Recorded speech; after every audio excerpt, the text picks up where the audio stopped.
Vamos a estudiar el versículo 4, versículo 1 al 12. Leemos. Vos subió a la puerta y se sentó allí. Y aquí pasaba aquel pariente de quien vos había hablado, y le dijo, fulano, ven acá y siéntate. Y él vino y se sentó. Entonces él tomó a 10 varones de los ancianos de la ciudad, y dijo, sentaos aquí. Y ellos se sentaron. Luego dijo al pariente Noemí, que ha vuelto del campo de Moab, vende una parte de las tierras que tuvo nuestro hermano Elimelec. Y yo decidí hacértelo saber y decirte que la compres en presencia de los que están aquí sentados y de los ancianos de mi pueblo. Si tú quieres redimir, redime. Y si no quieres redimir, decláramelo para que yo lo sepa, porque no hay otro que redima sino tú y yo después de ti. Y él respondió, yo redimiré. Entonces replicó Booz, el mismo día que compres las tierras de mano de Noemí, debes tomar también a Ruth la Moabita, mujer del difunto, para que restaures el nombre del muerto sobre su posesión. Y respondió el pariente, no puedo redimir para mí, no sea que dañe mi heredad. Redime tú, usando de mi derecho, porque yo no podré redimir. Había ya desde hacía tiempo esta costumbre en Israel tocante a la redención y al contrato, que para la confirmación de cualquier negocio, el uno se quitaba el zapato y lo daba a su compañero, y esto servía de testimonio en Israel. Entonces el pariente dijo a Booz, tómalo tú, y se quitó el zapato. Y Booz dijo a los ancianos y a todo el pueblo, vosotros sois testigos hoy de que he adquirido de mano de Noemí todo lo que fue de Elimelec y todo lo que fue de Kelión y de Malón, y que también tomo por mi mujer a Ruth la Moabita, mujer de Malón, para restaurar el nombre del difunto sobre su heredad, para que el nombre del muerto no se borre de entre sus hermanos y de la puerta de su lugar. Vosotros sois testigos hoy. Y dijeron todos los del pueblo que estaban a la puerta con los ancianos, testigos somos. Jehová haga a la mujer que entra en tu casa como a Raquel y a Lea, las cuales edificaron la casa de Israel, y tú seas ilustre en Efrata, y seas de renombre en Belén, y sea tu casa como la casa de Fares, el que Tamar dio a luz a Judá, por la descendencia que de esa joven te dé Jehová. Bueno, hasta aquí la porción de narrativa que tenemos por delante. Para recordar nosotros, hermanos, para los que no están familiarizados con la historia del libro de Ruth, es un libro cortito de 4 capítulos que transcurre en el periodo del tiempo de los jueces. Es un tiempo donde no había rey en Israel, sino que cada uno hacía lo que bien le parecía. Es un periodo de tiempo de decadencia espiritual. No obstante, este pequeño libro muestra que había un remanente fiel, personas piadosas que temían a Dios, como el caso de Booz, por ejemplo. Llamativamente el libro empieza de una forma muy negativa. Había hambre en la casa de pan. Notable. No había pan en la casa de pan, así que en vez de arrepentirse, lo que hace Elimelec junto con su familia, salen de Belén, salen de allí y se van a tierra de Moab. Obviamente, a refugiarse bajo el paganismo. Estando allí muere Elimelec y mueren también, sus 2 hijos se casan con moabitas, con Ruth y Orfa, y luego mueren también. Pasa 10 años y llega coincidentemente, llega a la noticia al oído de Noemí de que Dios visitó Belén. Esto significa que Dios había enviado lluvias, había de vuelta comida, Dios había levantado el castigo. Entonces ella decide volver y ya está la historia. Orfa se queda, Ruth la acompaña, tu pueblo será mi pueblo, tu Dios será mi Dios. Así que Ruth acompaña a Noemí y luego Ruth se convierte en una gran ayuda, le cuida a Noemí, se va a espigar a los campos y justo coincidentemente cae en el campo de un pariente que se llama Booz. Qué coincidencia. No solamente tan coincidencia, que justamente también en esa hora y en ese lugar donde estaba Ruth espigando aparece Booz y le ve. Y pregunta por ella. El libro está lleno de coincidencias diseñadas, vamos a llamarlo así. Coincidencias diseñadas porque realmente es la mano de Dios obrando en cada parte. Dios está obrando. Y es lo que el autor del libro pretende mostrar, cómo Dios dirige los eventos en un control total, soberano. Y así es como la trama se va desenvolviendo. Obviamente hay un flechazo entre Booz y Ruth, pero este hombre piadoso es mucho mayor que Ruth. En el capítulo 3 se le ocurre la idea a Noemí, ya estudiamos, bueno, acá hay algo, dice Noemí, entonces va a hacer esto y le aconseja a Ruth cómo debería obrar para, obviamente, apuntar a la ley del levirato, al pariente redentor. Porque una mujer, habíamos dicho, una mujer viuda en aquella época era terrible. Ellos tenían que saber que era el periodo de la siega. Otra coincidencia, justo llegaron cuando era la siega. Era el momento de levantar la cosecha. Todo estaba orquestado por el Señor para que sucedan las cosas. Y así fue como que Ruth obedece a Noemí, va a la era, ¿se acuerdan? Y se acuesta a los pies. Le descubre los pies a Booz y él tiene frío de noche, obviamente, y se despierta y le encuentra: ¿vos quién sos? Y hay un diálogo. Y ahí Ruth le propone matrimonio a Booz, le dice: tú eres pariente redentor, cásate conmigo. Y Booz le bendice a Ruth y le dice: bendita de Jehová. Esta tu segunda bondad fue mejor incluso que la primera, porque entiende Booz la implicación de que de Ruth, al no casarse con cualquier otro joven, ella quiere perpetuar, al apuntar a algún pariente redentor, ella quiere perpetuar el nombre del difunto, y eso es correcto. Está muy bueno. Y en varias ocasiones se apunta el hecho de la idea fuerza de fondo es llegar a David, al rey David. Se quiere llegar al rey David. Todo apunta al rey David, así que ni siquiera Ruth ni Booz son los protagonistas, sino esa simiente que está ahí de fondo, como que Dios guiando hacia ese punto. Pero Booz le dice: mira, yo también quiero y voy a hacer lo que me pedís, pero yo no soy el pariente más cercano. Hay alguien más cercano que yo. Pero no te preocupes, yo mañana me encargo. Y él le dice a Ruth: si él te quiere redimir, que te redima, bien. Pero si no te quiere redimir, yo te voy a redimir. Vive Jehová, y promete por Jehová que así va a ser. Así que, ¿se acuerdan que era de noche? Entonces espera que quédate acá, descansa, y bien temprano, a eso de madrugada, él le carga dentro de lo que es una bolsa improvisada, le carga comida para que se vaya y espere, porque vos se va a ocupar. Y así es como que este capítulo 4 arranca, ni siquiera con un verbo, arranca con el nombre vos. Vos, pum, actuando para resolver este asunto que quedó pendiente. Si es una película, estamos en el clímax, donde da más gusto, vamos a decir así. Porque acá todo el mundo quiere que ya haya boda.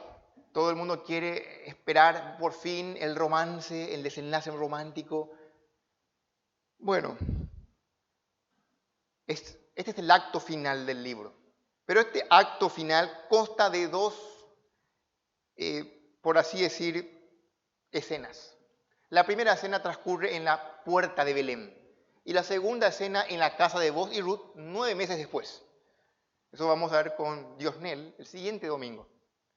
Pero hoy vamos a enfocarnos en la primera escena de este acto final que ocurre aquí en las puertas de Belén, en lo que se podría denominar un marco legal. ¿Por qué? Porque Booz no era el redentor habilitado. Había alguien más cercano a él. Entonces él tiene que ir a resolver este asunto de forma correcta. Es muy notable cómo Booz, a pesar de sus sentimientos fuertes, antepone la voluntad de Dios, la palabra de Dios y luego los sentimientos. Este es muy bueno como obra Booz. Es cierto que está en juego el destino de Ruth, pero Ruth va a conseguir un redentor sea como sea, ya sea vos o ya sea el fulano. Ruth va a tener un redentor. Así que el propósito aquí del autor no es enfocarnos en Ruth. Nos obliga a enfocarnos en vos. Porque vos es el quien toma la iniciativa en cada uno de los segmentos de esta escena. Vos es el quien toma la iniciativa al convocar a la reunión. Él es el que va a la puerta, se sienta, comienza a fijarse en los que vienen, en el pariente cercano al quien llama. Él convoca a los ancianos, ruega que se sienten. Él habla y los demás responden a lo que él habla. Así que él es el protagonista ahora mismo en este segmento de la historia. Vos presenta un discurso de 36 palabras, a lo cual el pariente cercano responde con 2 palabras. Se van a dar cuenta allí, por el volumen de palabras que emplea cada guión, quién es el protagonista. Vos, luego, inteligentemente, introduce una complicación al caso para desalentar al pariente más cercano, y lo logra. Al final, el público presente bendice a vos otra vez, y toda la atención se centra en vos. Así que vos es aquí el centro de la narración, del segmento de la historia. Hay mucho por notar, pero no perdemos de vista que en esta narración está Dios obrando.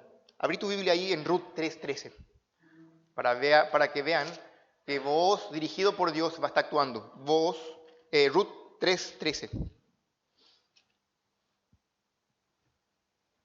Eso fue lo que le dijo Booz a Ruth. Pasa aquí la noche y cuando sea de día, si él te redimiere, bien, redímate.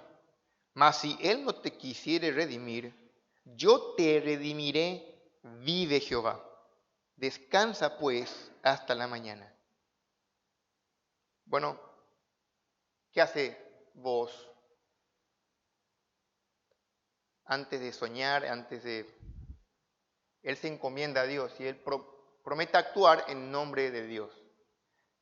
¿Qué sucede al día siguiente? Dios obra.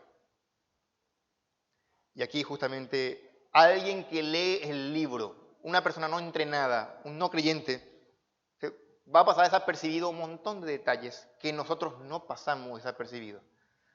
Y he aquí pasaba aquel pariente, qué coincidencia. He aquí pasaba el pariente. Eso no es coincidencia, eso es Dios obrando el querer como el hacer, moviendo las piezas. Es interesante. Pero noten la alevosía del autor de poner esa expresión, he aquí. Es como que digan, y justito pasó por eso. Vean, una expresión de suerte, una expresión de coincidencia. Le llaman coincidencia diseñada, porque es Dios trabajando. Bueno, hermanos, la mano oculta de Dios está en todo el libro y es lo que hace y lo que estuvo complicando que le dé la vuelta al estudio. Esta mañana vamos a titular al estudio, y pensé varios títulos. Entonces, podemos estudiar aquí el proceso de redención de Ruth, podía pensar. Pero en realidad, esto apunta a una redención mucho más teológica. Apunta a nuestro glorioso Señor Jesucristo. Así que lo llamé un amor redentor. El título de hoy es Un amor redentor. Porque lo que hace inteligentemente Booz es unir el Goel con el Levir. Voy a explicar esto. Inteligente, porque el redentor era el Goel. Acostumbrate a esta palabra, Goel era el redentor, el que tenía que redimir la tierra. Un pariente que tenía que ayudar a comprar las tierras nuevamente de su pariente. El Levir, sin embargo, tiene que ver con el amor, tiene que ver con el levantar descendencia a su hermano. El levirato, la ley del levirato es una cosa, la ley del Goel es otra cosa. Son dos leyes distintas que inteligentemente junta en una sola voz.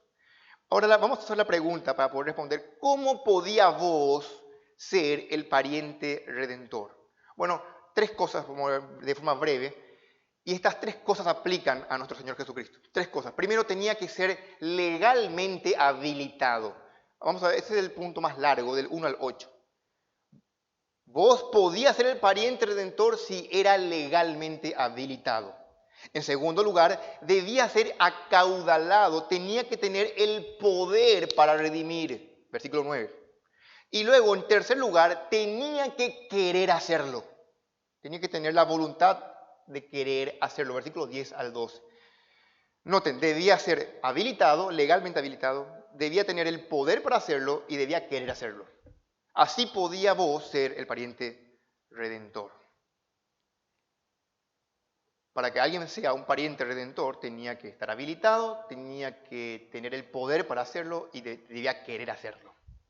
Muy bien, vamos a avanzar al primer punto entonces. Debía ser legalmente habilitado. Recuerden que estamos viendo un amor redentor porque vamos a ver al redentor habilitado que no tenía amor.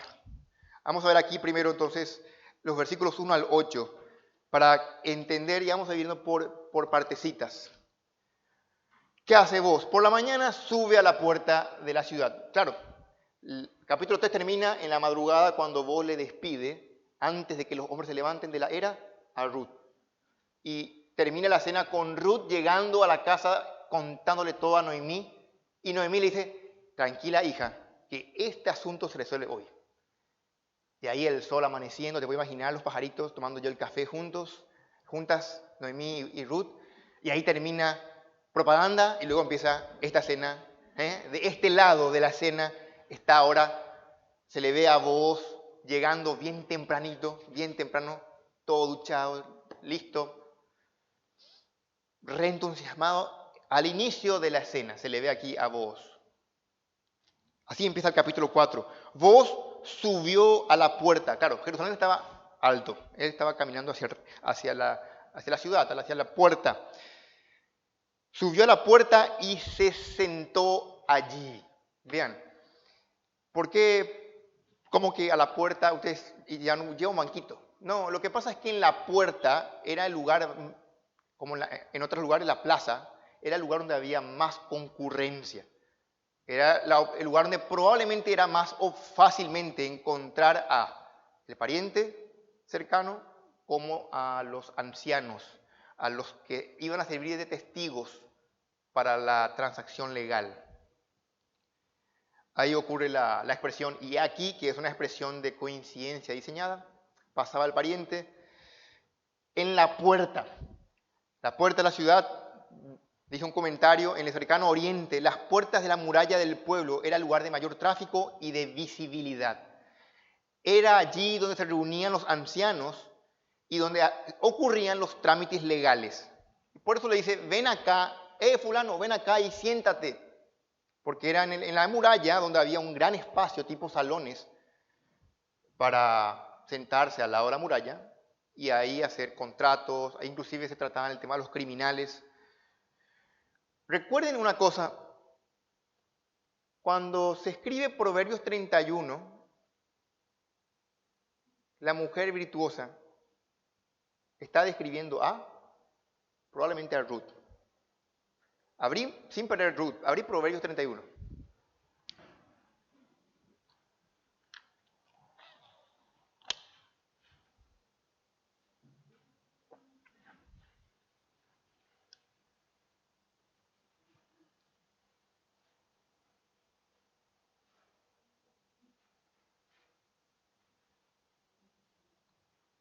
Versículo 23, noten, qué notable esto, ¿verdad? El marido de la mujer virtuosa, dice, su marido es conocido en las puertas cuando se sienta con los ancianos de la tierra. Hasta allí, notable. Notable porque si Proverbio 31 describe a Ruth, justamente Booz, el marido de la mujer virtuosa, hace justamente lo que describen estos versículos. Era conocido, bien conocido por los ancianos, y él se sienta en las puertas como otro anciano más. Interesante. Ya puede volver a Ruth nomás. Así que en esos recintos grandes del portal de Belén, de la ciudad, habían interiores. Las murallas eran, no como ahora finitas, eran murallones que tenían grandes recintos internos. Y había bancas a los costados para sentarse, a hablar y resolver temas. Y notablemente hay dos públicos. Primero están los ancianos que convoca Booz y luego está el pueblo curioso que se acerca a ver qué está pasando. Así que hay, por un lado, los ancianos y luego está el pueblo. Noten cuando leen ustedes los ancianos y el pueblo, dice allí, para que se hagan una idea. Ahora, no sé si a vos, pero es la primera vez en la Biblia y única vez en la Biblia que aparece esta palabra, fulano. Me llamó la atención. Esta palabra en hebreo es Peloni Almoni. Suena bien, ¿verdad? Lindo nombre para perro. Peloni Almoni. Que su traducción se perdió concretamente. No sabemos qué significa. Algunos creen que podría ser amigo mío o podría ser alguien conocido. Notablemente, esta expresión se usa cuando el nombre propio no puede o no debe usarse. Se vuelve a usar esta expresión Peloni Almoni una vez más en 2 de Reyes 6:8 cuando dice en tal y tal lugar. No menciona qué lugar, así de forma ambigua. En tal y tal lugar, vean, como que no es importante los nombres. Interesante, son palabras que sirven para ocultar los nombres, como que no tienen importancia o no viene al caso. La expresión es arcaica, pero el punto es que esa expresión arcaica oculta el nombre de ese pariente más cercano, lo cual hace que nosotros perdamos aprecio y respeto por él. No se dice nada negativo por el pariente más cercano, pero al igual que con Orfa, ¿se acuerdan? Orfa sirve de contraste a Ruth, que Ruth es fiel, leal con su suegra. Al igual que con Orfa, este pariente, este Peloni Almoni, sirve de contraste con Booz, lo que es este pariente cercano y lo que es Booz. Esto es muy notable. Comentando acerca de por qué se omite el nombre, un comentarista llamado Matthew Poole dice, sin duda, Booz conocía el nombre, incluso le habría llamado por su nombre, pero fue omitido por el escritor santo, en parte porque no era necesario saberlo, y en parte, o principalmente, como desprecio, como es natural, y también como castigo justo sobre el que no quiso preservar el nombre de su hermano. Increíblemente perdió el suyo. Qué notable, porque vamos a ver más adelante que este pariente más cercano no quería dañar su nombre, no sea que yo dañe mi heredad, dice. Así que yo no voy a redimir, redime tú, yo no quiero redimir. Él quiso cuidar su nombre y perdió su nombre. Adrede, o sea, a propósito, el escritor santo omite el nombre de este fulano. Bueno, avancemos. Lo que hace Booz entonces, fulano, ven acá, siéntate. Y luego llama a 10 ancianos, por favor, también. Ancianos eran las autoridades del pueblo, que también que se sienten. En realidad Booz necesitaba 2 o 3 testigos, ¿se acuerdan? En boca de 2 o 3 testigos conste todo. Pero Booz llama a 10. Y esto ha dado lugar a la especulación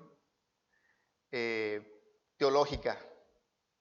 Voy a compartir lo que dicen, porque quizás sirve para pensar. No digo que estoy de acuerdo o que estamos de acuerdo, pero sirve para pensar. Muchos consideran al pariente más cercano como una figura, escuchen esto, muchos consideran al pariente más cercano como una figura de la ley, porque se necesitaban 10 testigos, esto es, entre paréntesis, 10 mandamientos que confirman su incapacidad de redimir al pecador. La ley no puede redimir a aquellos que condena. Sería en contra de su propósito, obviamente. La ley es para condenar. La ley no pudo redimir porque era débil por medio de la carne, dice Pablo en Romanos 8. Y vos, al ser un tipo de Cristo, vos sí puede redimir y de hecho redime. Fin de la cita. Notable para pensar, ¿verdad? Vos llamas 10 testigos para demostrar que ante estos 10 testigos, este pariente más cercano no puede redimir. Qué notable. Y sí, es una figura interesante para graficarnos. Ahora, noten, en el versículo 3 le dice, empieza lo que se llama el reporte legal. Ya están todos sentados, está allí también el pariente más cercano, y vos toma la palabra y dice, mira, nuestro hermano Elimelech, dice. Probablemente es una expresión no literal. No se considera que sea el hermano de sangre, probablemente. Algunos piensan que era su hermano, pero no era el mayor. El punto es que en algún grado eran parientes de Elimelech, pero el pariente más cercano era más cercano que vos. Aquí está la cuestión. ¿Qué es lo que había que redimir y qué es lo que hacía el Goel? Bueno, miren hermanos, lo que no tienen claro todavía, cuando en Josué capítulo 24, no abran, se distribuyen las tierras. Esas tierras son de heredad perpetua. No se podían transferir ni vender. Se podía vender, pero lo que se llamaba el año del jubileo volvía todo al dueño original. Escúchame, no es como ahora. Dios cuidaba bien las líneas de tierra para cada tribu. Y la forma en que los ricos no se vuelvan más ricos y los pobres más pobres era justamente poniéndole límites a las cosas y específicamente con el tema de las tierras. La tierra no podía salir de la familia por mucho tiempo. A lo sumo 50 años y luego tenía que volver integralmente a la familia original. Eso se llamaba en el año del jubileo. A no ser que, escuchen, no habría a no ser que no haya descendientes que hereden la tierra. Y este era el caso de donde venía la ley del levirato, para levantar descendientes. Porque si no había descendientes, bueno, entonces la tierra sí quedaba en manos de otro, de alguien ajeno a la familia. La ley mosaica establecía que la tierra nunca debía salir de la familia. Por eso se instituye lo que es el Goel. El Goel era la costumbre de la tierra destinada a evitar que esto ocurriera. Esto está legislado en Levítico 25, 25 al 30. No hay tiempo de leer, te pueden tomar nota. Y ahí está la ley del Goel, que tenía que ayudar a hacer el rescate, el pago de la tierra. Bueno, ¿qué pasó? Pasaron 10 años. 10 años del tiempo de que Elimelech y sus herederos, escuchen, salen de Belén y van a Moab, mueren allí y para cuando vuelven pasaron 10 años. Es probable que durante esos 10 años la tierra estaba en manos de alguien ajeno a la familia. Había que redimir la tierra que era de Elimelech.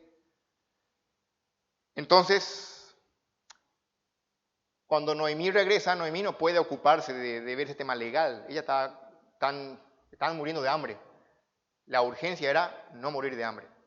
Así que, gracias a vos, Noemí, ahora que aseguró comida para buen rato, Noemí puede comenzar a pensar en, ocuparse la parte legal del terreno. Y es eso lo que justamente vos le menciona a los presentes. Noemí vende parte de la tierra. En realidad no dice que, una traducción mejor dice, Noemí está para vender parte de la tierra. ¿Vas a comprar? ¿Tenés el poder para comprar? ¿Querés comprar? Eso es lo que está diciendo aquí. Y obviamente, el pariente más cercano al principio parece querer comprar.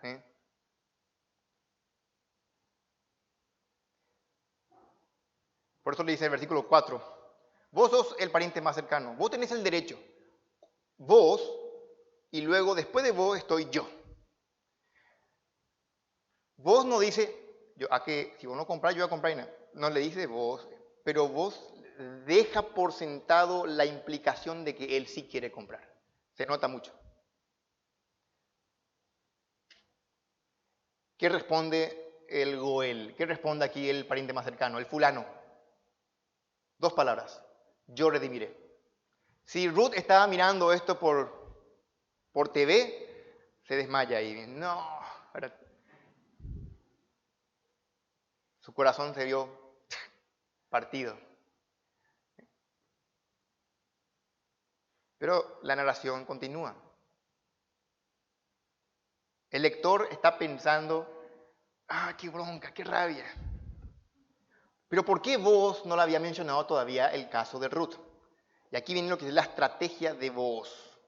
Y aquí vemos también, para poder distinguir lo que es el redentor con aspiraciones económicas y el redentor enamorado, el que ama. Por eso es un amor redentor versus el redentor que no ama. Porque ahora en el versículo 5 aparece el adverbio, el también. Vean versículo 4-5. Entonces replicó Booz, el mismo día que compres la tierra de la mano de Noemí, debes tomar también a Ruth. Ahí complica las cosas. Y complica las cosas ¿por qué? Permítanme explicarles.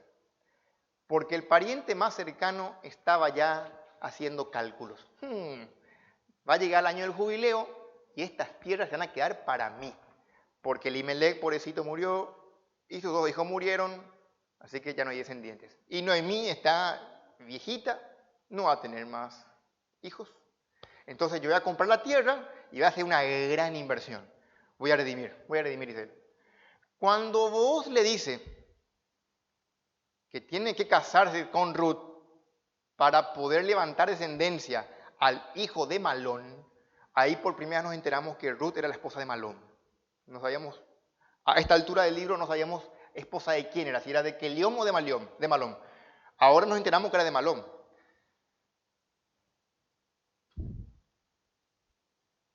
Recuerden que el autor está apuntando también a la línea del rey David.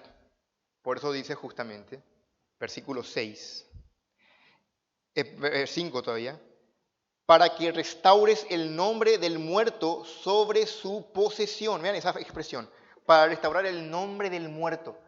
Y ahí dicen, no, esto ya no es como yo quiero.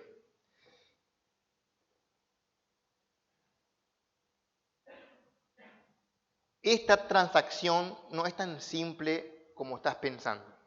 No es tan simple como hacer usufructo del campo de nuestro pariente Elimelech. Aparte, es significativo que lo que hace Booz es decir el nombre completo de Ruth.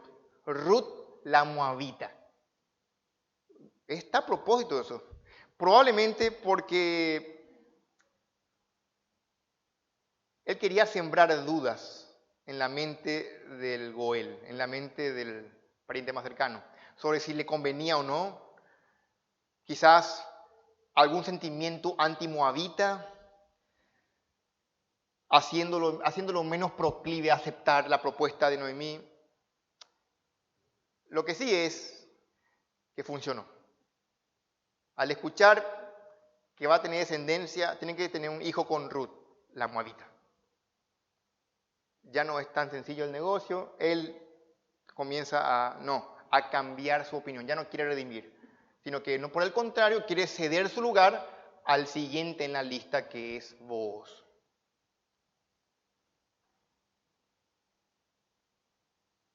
Por eso la segunda vez que habla el pariente más cercano, dice, no puedo redimir, no sea que dañe mi heredad. Noten lo egoísta que es, lo carente de amor, ¿qué me importa el resto, verdad? Yo no puedo redimir. Versículo 6. Y respondió el pariente, no puedo redimir para mí, no sea que dañe mi heredad. Redime tú, usando de mi derecho, porque yo, otra vez, no podré redimir. En realidad lo que él quiso decir, no quiero. Mucha gente usa mal, cuando en vez de decir no quiero, dice no puedo, pero no quería. redimir. Él tenía la capacidad porque al principio sí podía. ¿Se acuerdan que él dice, yo redimiré? Porque sí podía. Pero cuando se enteró que tiene que casarse, que tener un hijo que iba a ser, por cierto, solamente el primer hijo iba a ser para el nombre del difunto. Los otros hijos ya serían hijos del fulano. Pero no le importaba eso a este hombre.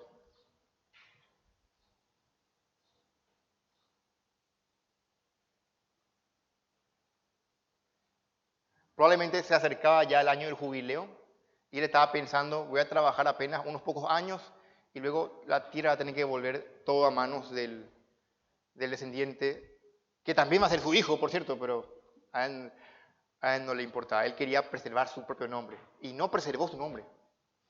Eso es lo más triste.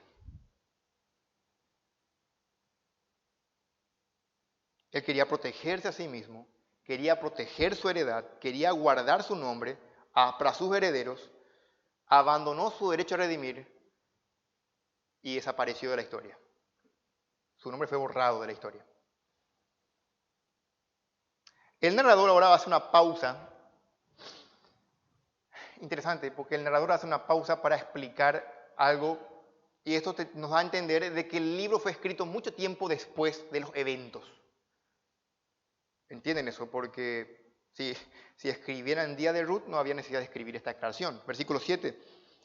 Había ya desde hacía tiempo esta costumbre en Israel tocante a la redención y al contrato, que para la confirmación de cualquier negocio el uno se quitaba el zapato y lo daba a su compañero, y esto servía de testimonio en Israel. Evidentemente esto fue escrito un buen tiempo después, para que los lectores entendiesen de qué estaba hablando y por qué hicieron tal cosa. Esto probablemente tiene que ver, miren, algunos lo conectan, podría ser, ustedes recordarán eso con la promesa de que todo lo que tocare la planta de tus pies será tuyo. Entonces, los judíos tenían muy en mente eso de cuando ellos pisaban algo, eso era suyo. Entonces, lo que hace el pariente más cercano es se quita el calzado, toma, te doy mi derecho. Porque a mí me corresponde, pero te doy yo, pisa con mi calzado el terreno del Elimelec, va a ser tuyo.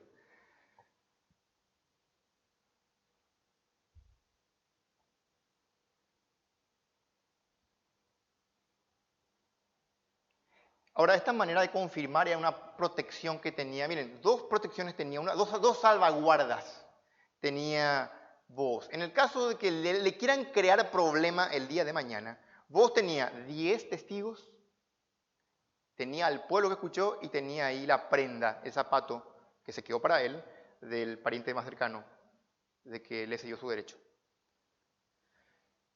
Le vemos a vos muy legal, muy cuidadoso, muy meticuloso en cada detalle. Después de que el pariente más cercano le entrega el calzado, ya no se le nombra en el libro. Probablemente dio el zapato y se mandó a mudar, se fue. No sabemos, tampoco es relevante. El narrador no nos cuenta.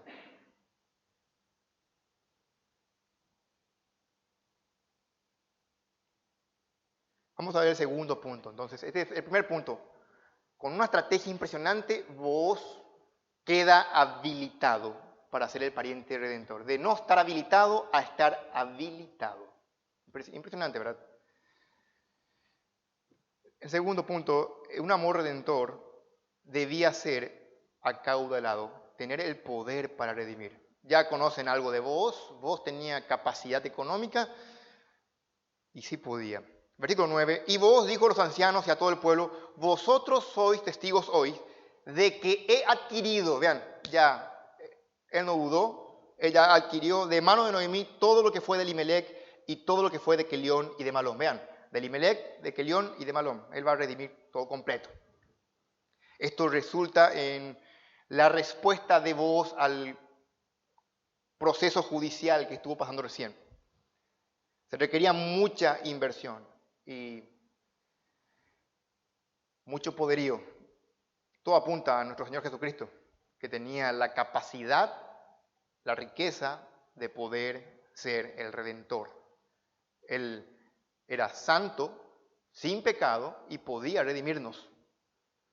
Estaba habilitado, por cierto, Cristo, por supuesto, quedó habilitado al hacerse uno de nosotros, se despojó a sí mismo, se hizo hombre y se humilló hasta la muerte y muerte de cruz. ¿Se acuerdan? Cristo se hizo uno de nosotros para poder redimirnos. Tenía la capacidad, por supuesto. Se hizo semejante en todo, pero sin pecado. Por lo cual podía Él salvarnos.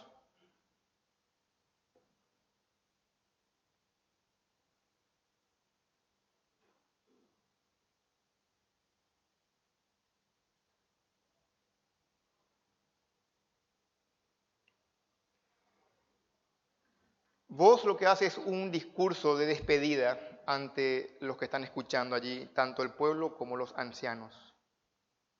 Un discurso muy apasionado, probablemente inspirador, un hombre tan íntegro. Por cierto, vos es un ejemplo de integridad. Es cierto, en la Biblia hay muchos ejemplos de integridad. José, Daniel, nuestro glorioso Señor Jesucristo, Pablo, pero no menor es este hombre que hemos visto su vida, vos, un hombre íntegro, intachable, impresionante su vida. Vamos a ver el tercer punto, que es, debía querer hacerlo. Estamos viendo un amor redentor. Legalmente habilitado, debía ser acaudalado, tenía que tener poder para redimir y debía querer hacerlo, debía querer redimir. Muy bien, versículo 10 al 12. Vamos a mirar. Y que también tomo por mi mujer a Ruth la Moabita, noten esto, mujer de Malón, para restaurar el nombre del difunto sobre su heredad, para que el nombre del muerto no se borre de entre sus hermanos y de la puerta de su lugar. Vosotros sois testigos hoy. Él quería hacerlo y él entendía que no era solamente casarse con Ruth y ya, sino que él entendía la implicación de casarse con Ruth era para mantener vivo la memoria del difunto. Obviamente porque eso permitiría la descendencia de la línea de Elimelech.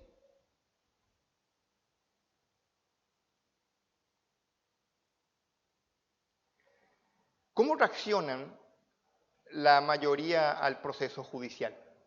¿Cómo reaccionaron todos ante esta situación? Versículo 11 al 12. Vean, y dijeron todos los del pueblo que estaban a la puerta con los ancianos. Aquí están los dos públicos. Todos los del pueblo con los ancianos. Dijeron, como en el hebreo no hay una palabra para decir sí, lo que usa es el último verbo. Testigos somos. Ustedes son testigos, para no decir sí, dicen testigos somos. Testigos somos. Jehová haga a la mujer que entra en tu casa como a Raquel y a Lea, las cuales edificaron la casa de Israel, y tú seas ilustre en Éfrata, y seas de renombre en Belén, y sea tu casa como la casa de Fares, el que Tamar dio a luz a Judá, por la descendencia que de esa joven te dé Jehová. Noten que no menciona el nombre Ruth. Si ustedes notan el versículo, la parte B del versículo 11, Jehová haga a la mujer que entra en tu casa. Y termina con de esa joven que Jehová te da, que te dé Jehová.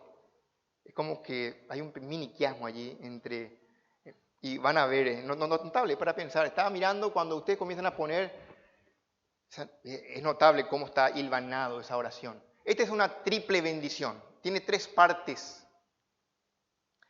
La primera parte de la bendición es una oración por la fertilidad de Ruth. No la mencionan por nombre, se refieren como a la mujer que llega a tu casa. Piden que sea como las matriarcas de Raquel y Lea. Ambas tenían problemas de fertilidad, tanto Raquel como Lea, con las cuales Dios bendijo. Probablemente Ruth también tenía problemas de fertilidad, porque recordaban que estuvo casada y no pasó nada. Probablemente tenía problemas, pero Dios obró. La segunda parte de la bendición es para que vos prospere. Ciertamente prospere, mucho más. La tercera parte de la bendición, los testigos oraron para que la casa de Booz llegara a ser como la casa de Fares, donde Tamar dio a luz a Judá. Ahora, si no estás familiarizado con esta historia de Fares, con la historia de Tamar y de Judá, te vas a dar cuenta que esta historia se encuentra en Génesis 38. Génesis 38 es un contraste con Génesis 37. En Génesis 37 vos encontrás a la historia de José. Aparece un muchacho joven, íntegro, piadoso. Y en Génesis 38 está la historia de Judá. Judá, el inmoral, si podemos llamarlo así. Una historia horrible en Génesis 38. De egoísmo. Terrible la historia de 38. Y sin embargo, en Génesis 38 vemos la historia de Tamar y Judá, donde con engaños logra seducir a su suegro, se embaraza de su suegro, y Dios bendice con gemelos. El lector entonces del libro de Ruth no puede dejar de pensar en eso, de que si Jehová había bendecido a la inmoral Judá con una doble bendición, ¿cuánto más bendeciría a esta pareja de hombres, un hombre como vos y una mujer como Ruth, de piadosos? ¿Cuánto más? Si hubieran tenido tiempo los lectores, iban a poder darse cuenta de cuánto más. Los ancianos que vivieron en la época de Ruth, iban a poder ver lo que nosotros ya sabemos hoy, mucho más, al punto de que la descendencia de Booz y Ruth tiene el gran rey David. Por extensión, el Mesías.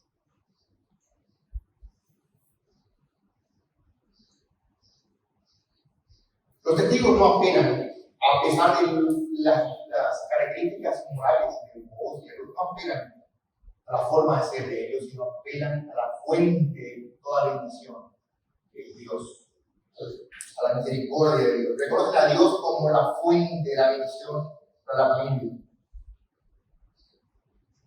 Todo depende de dónde venimos, de la gracia de Dios, dar o no dar.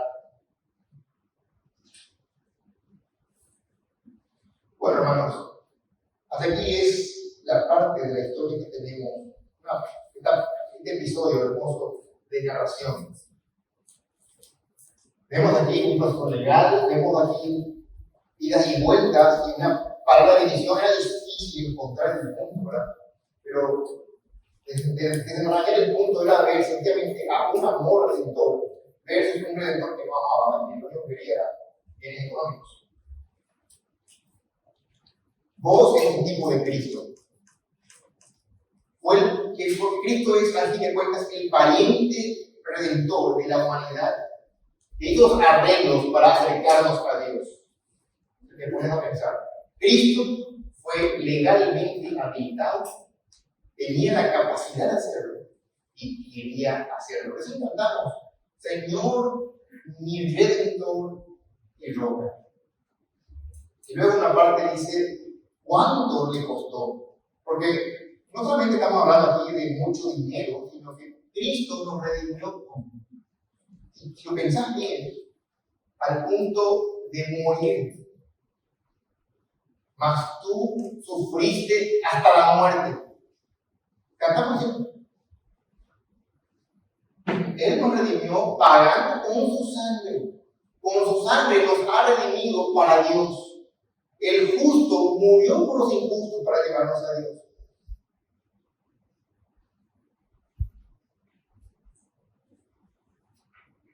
El autor de los Hebreos, pensando en eso, dice: por el gozo puesto delante de Dios, sufrió la cruz. Yo no sé lo que puso el ángel esa noche en la mía Cristo delante, pero le causó un gozo, la motivación necesaria para hacerlo. Eso dice: nadie me quita mi vida, yo de mí mismo la pongo. Tengo poder para ponerla, tengo poder para volverla a tomar. Ese es nuestro bendito Redentor. La palabra clave de toda esta porción aparece un montón de veces de redención. Y si bien para ese momento, para Lot, vio mucho conseguir un redentor, y el redentor que ella quería, a quien ella amaba, en realidad apunta más bien a Cristo. Ni siquiera Lot, ni vos, ni Noemí son personajes claves, sino nuestro Señor Jesucristo. Esta historia debería hacernos pensar en Él. Es más fácil cantar correctamente las canciones y considerar lo que significa cuando decís Señor, mi Redentor, y toca. Y luego añadimos, quiero vivir mi vida para ti y cosas por el estilo. Dios bendiga su palabra, hermanos, en sus corazones, para que salgamos edificados, meditando estas verdades, valorando más el acto de redención que el Señor hizo en nuestro favor. Amén. Padre Santo, gracias por esta porción de historia que nos bendice, que nos ilumina. Es difícil para nosotros quitar tanta riqueza, Señor, pero sin embargo, con tu ayuda, tu Santo Espíritu pueda brillar en tus corazones para poder valorar más el acto que Cristo hizo en favor. Nosotros no vamos a terminar de entender, Señor, lo que significó para Jesucristo redimirnos. Nosotros hoy disfrutamos de disfrutar un poco, pero Señor, al repasar los evangelios y entender el alto costo, no solamente del dolor físico, emocional, sino también, Señor, de cargar con los pecados de toda la humanidad, Señor. Separarse de la dignidad habrá sido terrible.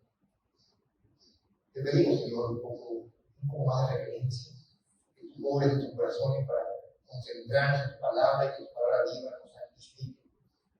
Mucho más cuando vemos que el tiempo se acerca, la segunda vez. Gracias por tu palabra,